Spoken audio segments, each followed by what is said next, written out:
In this video, I will tell you how to feed and train the young birds through the race season, plus a couple never before told tips that'll help you have success all season long. Most young bird fanciers feel that the one who trains the most, who's pounding the youngsters down the road 50, 60 miles multiple times a week, is going to have the most success.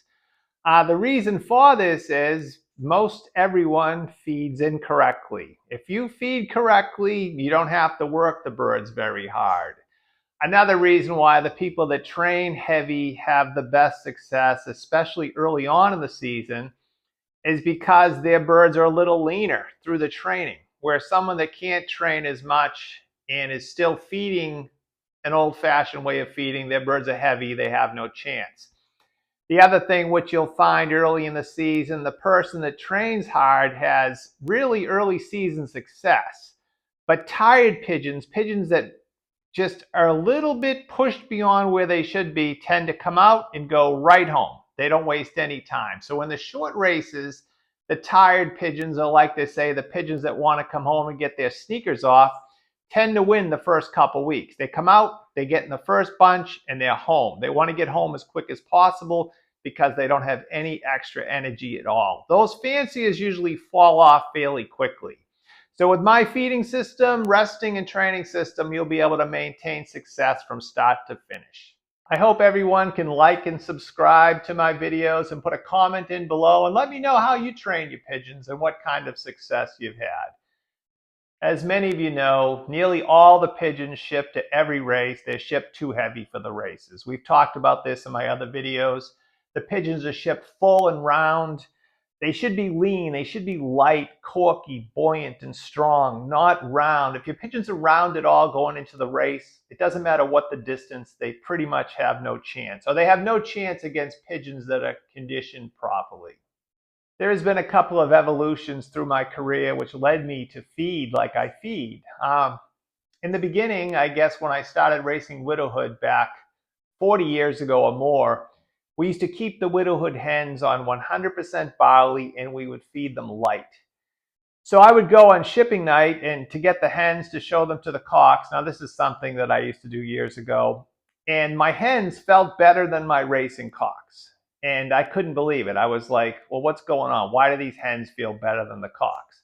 Another big thing that happened in my career about 23, 24 years ago, I was entering a big futurity race, 350 miles, and it was predicting headwinds, a real tough race. So I gave the birds a little extra. They had a little more meat on them than usual. They had some meat on them. They were a little round, but yet they were still corky. And when I went to shipping, I asked Tony Malucci, who was probably one of the greatest fanciers that ever lived, to put my birds on. I wanted him to feel them. I wanted to get the accolades at how wonderful they were. So Tony put the birds on. He turned, he walked by me, he leaned in and he said, "Too heavy." At that point, I realized, boy, those birds are too heavy. Now, I had won countless races at that point in my career, but the lights went on and I decided that if those pigeons were too heavy, then I'm going to work to get them lighter and lighter for all distance racing. If you can walk away with anything from this video, you must feed the race team once per day. If you're feeding them more than once per day, more likely than not, you're way overfeeding them. You feed them in the morning, they eat, they act like they're really hungry. You go back in the evening, they're going to act like they're crazy hungry. Where my birds, they eat in the morning, that's it. That's it for the day. So you walk away with one thing in this video, feed them once. That alone will reduce the amount of feed that you feed your birds each day during the race season. I'm going to have you feed your youngsters once per day with a 70 to 80% barley mix. That's barley in the hull with 20 to 30% like a champion or a breeder conditioner mix. You're going to feed them once a day, excuse me, until they start to leave barley. You cannot make a mistake if you feed your pigeons once a day until they start to leave a little barley. I will also break down day by day how I feed, when I change it up a little bit depending on the length of the training tosses, but once a day until they start to leave a little barley, 6 days a week, including the day of shipping. Going back about 40 years ago, everyone got in the kick to feed light to heavy. They would feed a light mix earlier in the week, and the last few days before shipping, they would feed a heavy mix. Most fanciers still do that today, which is surprising because if you feed light to heavy, your young birds will go to the race too heavy. Grain companies have caused most of the problems for many fanciers, mostly newer fanciers, but even established fanciers, because they put out schedules on what to feed daily during the race season. They have you feeding something Monday to Tuesday. They have you changing day to night. It's crazy. It's not needed. I'm going to get you to feed a predominantly barley mix 6 days a week with the heavy grain after they return from the race, and I'm going to break down pretty much day by day on what to do. In this part of the video, I'll break down the feeding and training day by day. Now, I race on Saturday. So when the birds return home from the race on Saturday, they have everything they want in front of them. That's the day they get to really pig out and eat all the fat seeds, the champion mist from Laga. I mix everything in front of them. I give them the energy from Laga, the champion, little seeds, pellets, whatever they want. That's also the day that I give fresh grits and minerals. I load them up. They can have whatever they want. Now, some of the pigeons may not have raced. So I like to train those birds if possible, but if they don't train, they stay on the 80% barley mix, and then I push them into another section. If you can't separate out your birds, feed them before the others come home. Feed them the 70 to 80% barley. Let them eat. Let them fill up. So then when they have the heavy grains in front of them, they won't be able to gorge themselves. And not every week am I able to train the birds to stay home. So it works. It's fine. On Sunday and Monday, those are rest days for my pigeons after the race. They eat an 80% barley mix. The other 20% is Laga Champion. And I also put apple cider vinegar in the water. It's kind of like a canker preventative. So they get that Sunday and Monday at 1.5 ounces to the gallon. So those are the rest days. And I do that with the whole team. I don't usually lot fly the birds once I start racing and training. Tuesday is the first training toss of the week. I like to put them on a training truck, possibly 60 to 75 miles. I'd like them to fly maybe 90 minutes. And if they do fly 90 minutes, they'll come home and eat a 50% barley, 50% like champion mix, because they did have a workout. They're babies. If they fly more than 90 minutes, I give them a 50-50 mix.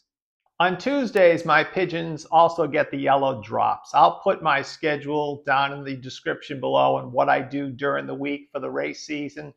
Tuesday, they get the yellow drops. You can drop the birds individually, or you can put it on the feed. Some people put, if you have 50 youngsters, 50 drops on the feed, mix it in and feed it that way. That's an option. Now, one tip that you should consider, if your birds miss a training toss, if they're scheduled to train on Tuesday and you can't train due to bad weather, they eat 100% barley, because sometimes one missed toss leads to 2, 3, 4, 5, 6, 7 days of rain. So if you're missing training and you're postponing training or you have bad weather, feed them barley, 100% barley day after day after day. Your competitors' pigeons will be full and heavy, and your birds will be light as cork. So you can go back into it, have a training toss, enter the race, and dominate. For me, Wednesday is a rest day, and then Thursday, the youngsters fly again. I like them to fly about a 50-mile training toss if possible. Now, it doesn't always work out that way. If you had to, you could lot fly them. You could always flag fly them. But remember, the birds go out 3 days a week. They race, they train Tuesday, they train Thursday, they race again on Saturday. Here is a little tip: no fresh grits or minerals after Tuesday. So you give them, when they return from the race, all the fresh grits and minerals they want. Then you can load them back up on Tuesday. Don't replenish, don't change after Tuesday. There's a lot of salts in the minerals and grits, and they put a lot of small seeds to encourage the pigeons to eat them. So you don't want them eating them or loading up on them too close to shipping. Now, I don't pull grits and minerals. I just don't add any fresh grits and minerals. So Tuesday is their long toss. They eat 50% barley, 50% champion mix. And then Wednesday and Thursday, they go to 70% barley, even though they flew almost an hour on Thursday. Now, a little tip that I like to do on Wednesdays and Thursdays, never on the day of shipping. Day of shipping is always clear water, but on Wednesdays and Thursdays, I buy Rooster Booster B12. It's sold at Tractor Supply. I'll put a link down below so you can see what it looks like. Rooster Booster, 1 ounce to the gallon. I also take a big lemon, I cut it in half, and I crush it and squeeze the lemon juice into 1 gallon of water. So a half a lemon into 1 gallon of water with the B12 Rooster Booster. I actually throw the rind right in the water and let it sit. The lemon tends to cut mucus and open them up a little bit. B12 gives them a little more energy. They tend to fly a little faster, a little stronger, but a good tip to use. But that's Wednesday and Thursday for the young birds during the race season. On the day of shipping, your pigeons will get the normal mix for races under 5 hours. So keep in mind, 5 hours or less, they're going to eat the 70% barley, 30% champion, a breeder conditioner, whatever that is. I like to feed them over 2 feedings so they drink a little middle of the afternoon. But if you can't do that, just feed them in the morning, they'll be fine. The normal amount, the day of shipping of the normal light mix. Now, for races longer than 5 hours, I tend to mix in a fat seed. I'll take the normal mix, the 70%, 30%, and half that and half, say, safflower. You could use an energy from Versalaga, little fat seeds, sunflower, hemp, rape, flaxseed. You want to give them some fat seeds, not a ton.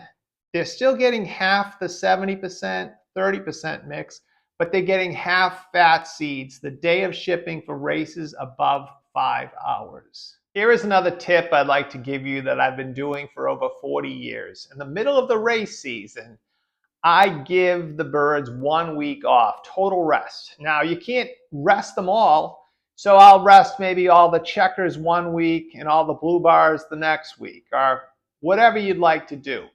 The reason for this, all the little nicks heal up, they rejuvenate, they feel better, they start to come into form, and it's great for the second half of the season. So I would suggest rest the team. You'll have to, again, split them maybe in 2, but 1 week of rest in the middle of the race season, and they have a really, really strong finish to the season. My system applies whether you race the dark system, the light system, or natural young birds. It doesn't really matter. This feeding system will apply. The training system will apply. You have to be the coach. What I didn't talk about is motivation. It's useless. Don't waste your time. Don't cause yourself more work. Keep the sexes mixed. If they mate up, they cuddle in the corner, they lay a set of eggs. No big deal, but don't kill yourself separating the cocks from the hens, bringing them together before shipping, letting them join after shipping. Believe me, it makes no difference. You'll fly just as good, maybe better, if you leave them alone, and you'll have more birds at the top. Now, this is Frank McLaughlin, McLaughlin Lofts. Please like and subscribe and share my videos, and I'll keep them coming. Thank you.